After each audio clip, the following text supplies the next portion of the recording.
Mister ladies viewers அனைவருக்கும் வணக்கம். நான் டாக்டர் நித்யா, சித்தா பிசிஷியன். இப்போ சம்மர் ஸ்டார்ட் ஆக போது, கோடை காலம் நெருங்குது அப்படின்னா நிறைய பிரச்சனைகள் நமக்கு வரும்.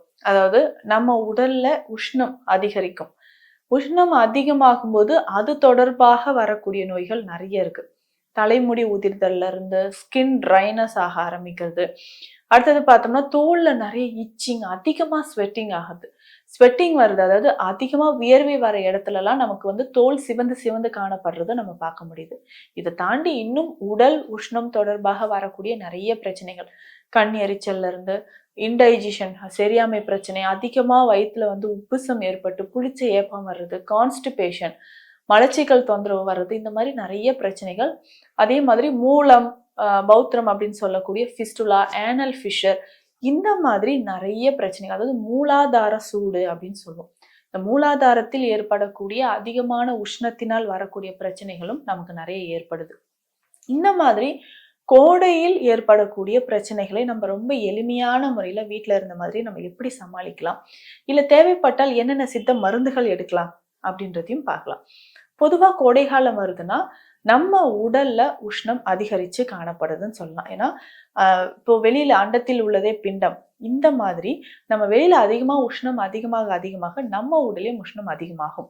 இதே நேரத்துல நம்ம என்ன பண்ணுவோம்னா, சம்மர் டைம்ல நைட்ல சரியா தூங்காம இருக்கிறது, தண்ணி சரியா குடிக்காம இருக்கிறது, போதுமான அளவுக்கு தண்ணீர் எடுக்காம இருக்கிறதுனால உடல்ல நிறைய பிரச்சனைகள் வருது. அது ஃப்ளூயிட் கண்டென்ட் உடல்ல இல்லாம போது நமக்கு டீஹைட்ரேஷன் நிறைய ஏற்படுது. உடல்ல ஒரு வறட்சி தன்மை ஏற்படுறதுனால தோல்லையும் சரி, டைஜஷன், அப்சார்ப்ஷன், இதுலயுமே நமக்கு நிறைய பிரச்சனைகள் ஏற்படுறத பார்க்க முடியுது. பொதுவாக பார்த்தோம்னா நம்ம தோல்ல ஏற்படக்கூடிய வியர்க்குரு அப்படின்னு சொல்லலாம். சின்ன சின்ன ரேஷஸ் மாதிரி அங்கங்க குருக்கள் வந்து ஏற்படுறத பார்க்க முடியுது. இதே நேரம் தோல் சிவந்து காணப்படுறது, அதிகமா ஸ்வெட் ஆகிறது. அதாவது நம்ம கழுத்தோட பின்பகுதியில, கழுத்து பகுதியில, அக்குள் பகுதியில, மார்பகத்துக்கு கீழே கொஞ்சம் ஒபிசா இருக்காங்கன்னா ஸ்கின் ஃபோல்டு, தோலோட மடிப்புகள் இருக்கக்கூடிய இடத்துல எல்லாம் நமக்கு அதிகமா ஸ்வெட் ஆக ஆரம்பிக்கும். அதிகமான வியர்வை வர்றதுனால வியர்க்குரு வந்து ரெட் கலர்ல ரேஷஸ் வந்து அரிப்பு இருந்துகிட்டே இருக்கும் நிறைய பேருக்கு. அடுத்தது பார்த்தோம்னா ட்ரை ஸ்கின், வறண்ட சருமமும் நம்ம நிறைய பேருக்கு பார்க்க முடியுது.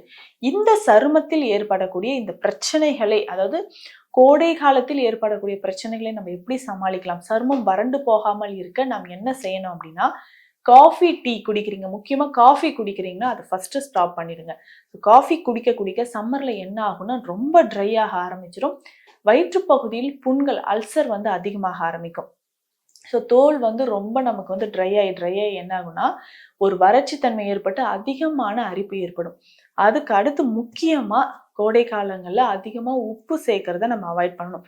உப்பு, புளிப்பு, இது ரெண்டும் சேர்த்து சாப்பிட்டோம்னா உடல்ல வறட்சி தன்மையை அதிகமாக்குறது மட்டும் இல்லாம தோல்ல அதிகமான ஒரு பிரச்சனையும் ஏற்படுத்துதுன்னு நம்ம சொல்லலாம். தோல்ல அதிகமா இச்சிங் வந்து ஏற்படும்.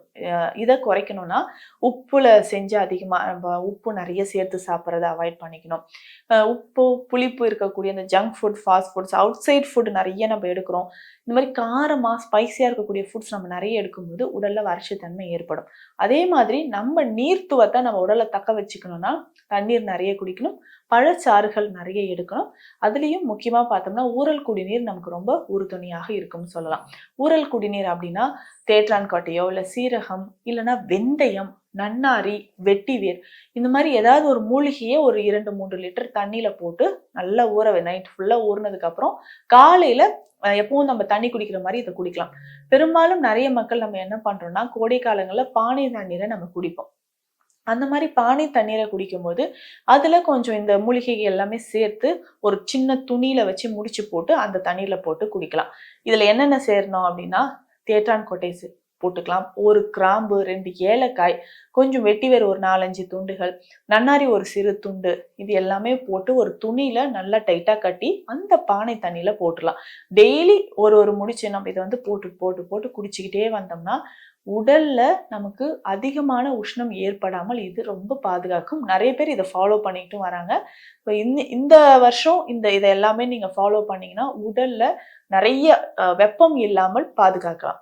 அதே மாதிரி பார்த்தோம்னா சருமம் ரொம்ப ட்ரை ஆகுது இருக்குல்ல, இவங்களுக்கு நம்ம என்ன பண்ணலாம்னா அடிக்கடி நம்ம சருமத்துக்குள்ள வந்து எதாவது அப்ளை பண்ணிட்டு வரலாம். கற்றாழையோ இல்லை வெந்தயத்தை நல்லா அரைச்சி அப்ளை பண்ணிட்டு குடிக்கலாம். இல்லைன்னா வெள்ளரிக்காய் நல்லா பேஸ்ட் மாதிரி அரைச்சி உடல் ஃபுல்லா நம்ம அப்ளை பண்ணிக்கலாம். ஒரு 15-20 நிமிடத்துக்கு அப்புறம் நம்ம குளிக்கலாம். இல்லைன்னா நம்ம தக்காளி சாறும் நம்ம அப்ளை பண்ணிட்டு கொஞ்சம் மஞ்சள் பொடி போட்டு அப்ளை பண்ணிட்டு, ஏன்னா மஞ்சள் பொடி போடும்போது அதிகமா ஸ்வெட் ஆகாம நமக்கு இருக்கும். இதை பாடி ஃபுல்லா நல்லா அப்ளை பண்ணிட்டு ஒரு 15-20 நிமிடங்களுக்கு அப்புறம் நம்ம குளிச்சுட்டு வரலாம். இப்படி தொடர்ந்து பண்ணும்போது நம்ம உடல்ல ரொம்ப டீஹைட்ரேஷன் ஆகாம, ரொம்ப உடல் வெப்பம் நம்ம தாக்காம, இல்ல சருமம் வறட்சி ஏற்படாமல் நம்மளை பாதுகாத்து கொள்ளலாம். அதே மாதிரி உள்ளுக்கு நான் சொன்ன மாதிரி என்ன குடிக்கலாம்? கற்றாழை சாறு குடிக்கலாம். மோர், இந்த மோர்ல இந்த தனியா இலைகள், கொத்தமல்லி இலைகள் இது எல்லாமே போட்டு குடிக்கலாம். அருகம்புல் சாறு வாரத்துக்கு 1 அல்லது 2 நாட்கள் குடிச்சிட்டு வரலாம். அருகம்புல் சாறு அப்படின்னு சொல்றது இச்சிங் நிறைய பேருக்கு இருக்கு இல்லைங்களா? அரிப்பு இருக்குன்னா தோல் சார்ந்து ஒரு வறட்சி தன்மை இருக்கக்கூடியவங்க அருகம்புல் சாறை தொடர்ந்து வாரத்துக்கு ஒரு 2 நாட்கள் நம்ம குடிச்சிட்டு வரலாம். அதே மாதிரி பொதுவா கோடை காலம் வந்துருச்சுன்னா நமக்கே தெரியும், தர்பூசணி நிறைய சாப்பிடுவோம், நீர்ச்சத்து நிறைய இருக்கக்கூடிய பழங்கள் எடுப்போம். தர்பூசணி எடுப்போம், கிர்னி பழம் நம்ம சாப்பிட்றது, நுங்கு, பதனி, இளநீர் சாப்பிட்றது, இது எல்லாமே கோடை காலத்துல நம்ம சாப்பிடக்கூடியதுதான். முக்கியமா மோர் குடிக்கலாம். கூழ், அதாவது கேழ்வரகுல செஞ்ச, கம்புல செஞ்ச, கேழ்வரகுல செஞ்ச கூழ் மோர் சேர்த்து நம்ம குடிச்சிட்டு வரலாம். மோர் உணவில் நிறைய சேர்த்துக்க ஒரு ட்ரைனஸ் இல்லாம, உடல்ல ஒரு வறட்சி தன்மை இல்லாம நம்ம ஆரோக்கியமா பார்த்துக்க முடியும். முக்கியமா அடிக்கடி ஒரு சம்மர்ல 2 டைம்ஸ் குளிக்கிறது, 2 வேளை குளியல் ரொம்ப முக்கியம். சோப்பு போட்டு நிறைய குளிச்சுட்டு வந்தோம்னா ரொம்ப ட்ரைனஸ் ஆகும். இதற்கு பதிலா நம்ம நலங்கு மாவை பயன்படுத்திக்கலாம். அதே மாதிரி சம்மர் டைம்ல ரொம்ப எக்ஸஸா எனக்கு ஹீட் ஆகுது அப்படின்னா, இரவு நேரத்தில் தூங்கும்போது தொப்புள்ள நம்ம எண்ணெய் வச்சுட்டு தூங்கலாம். இப்ப தொப்புள்ள எண்ணெய் நம்ம வைக்கலாம். நிறைய பேருக்கு குழப்பம் இருக்கும். ஜென்ரலா நல்லெண்ணெய் ஒரு 5 சொட்டுக்கள் தொப்புள்ள வச்சுட்டு நல்லா தடவிட்டு நைட்டு உறங்க போகலாம். தூங்குறதுக்கு முன்னாடி இதை பயன்படுத்தலாம். இல்ல எனக்கு ரொம்ப பாடி ஹீட்டா இருக்கு, கண் எரிச்சல், பைல்ஸ் ஃபிஸ்டுலா மாதிரி, இல்ல ரொம்ப நாளா எனக்கு மலச்சிக்கல் இருக்குன்னா விளக்கெண்ணெயை பயன்படுத்தலாம். விளக்கெண்ணெய் ஒரு 5 சொட்டி எடுத்து நம்ம தொப்புள்ள வச்சுட்டு நல்லா ஒரு 5 டைம்ஸ் நல்லா லைட்டா தடவிட்டு நம்ம நைட்டு தூங்கும்போது காலையில எந்திரிக்கும் போது நமக்கு ஃப்ரெஷ்ஷா இருக்கும். நிறைய பேர் நம்ம சம்மர்ல என்ன பண்ணுவோம்னா ஏசியில தூங்குவோம். விளக்கெண்ணெய் வச்சுட்டு ஏசியில தூங்குறத அவாய்ட் பண்ணிக்கோங்க. அதுக்கப்புறம் நல்லெண்ணெய் வச்சுட்டு ரொம்ப நேரம் ஏசியில தூங்குனீங்கன்னா காலையில எனக்கு கோல்ட் ஆகுதுன்றவங்க ஒரு மணி நேரம் கழிச்சு அதை வாஷ் பண்ணிடலாம். ஸோ ஏசியில நல்லெண்ணெய் வச்சுட்டு தூங்க வேண்டாம். இந்த மாதிரி தொப்புள்ள எண்ணெய் வச்சுக்கிட்டே வரும். வாரத்துக்கு 2 நாள் எண்ணெய் தேய்ச்சி குளிக்கிறோம் போது உடல்ல ஏற்படக்கூடிய அதிகமான உஷ்ணம் குறைய ஆரம்பிக்கும். அதே மாதிரி காய்கறிகள்ல நீர்ச்சத்து அதிகமா இருக்கக்கூடிய காய்கறிகளை எடுத்துக்கலாம். நூக்கோல், சௌச்சோ, வெள்ளை பூசணிக்காய் ரொம்ப ரொம்ப சிறந்தது. கோடை காலத்துல வெள்ளை பூசணிக்காய் ரொம்ப சிறந்தது. இதையுமே நம்ம உணவுல சேர்த்து சாப்பிட்டுட்டு வரலாம். இந்த மாதிரி நான் சொன்ன இந்த வாழ்வியல் மாற்றங்கள் தொடர்ந்து செஞ்சுட்டு வந்தோம்னா இந்த கோடை காலம் அப்படின்னு சொல்லக்கூடிய இந்த 3-4 மாதங்களுக்கு இந்த மாதிரி சின்ன சின்ன குறிப்புகள் நம்ம தொடர்ந்து ஃபாலோ பண்ணிட்டு வந்தோம்னா ரொம்ப ஈஸியா இந்த கோடை காலத்தை நம்ம வெல்லலாம். கோடை காலத்தில் ஏற்படக்கூடிய சரும நோய்கள்ல இருந்து, உடல் உபாதைகள் அனைத்திலிருந்தும் நம்ம தப்பித்துக் கொள்ளலாம். இந்த பதிவு எல்லாருக்குமே பயனுள்ளதா இருந்திருக்கும். மீண்டும் அடுத்த பதிவில் சந்திக்கலாம். நன்றி.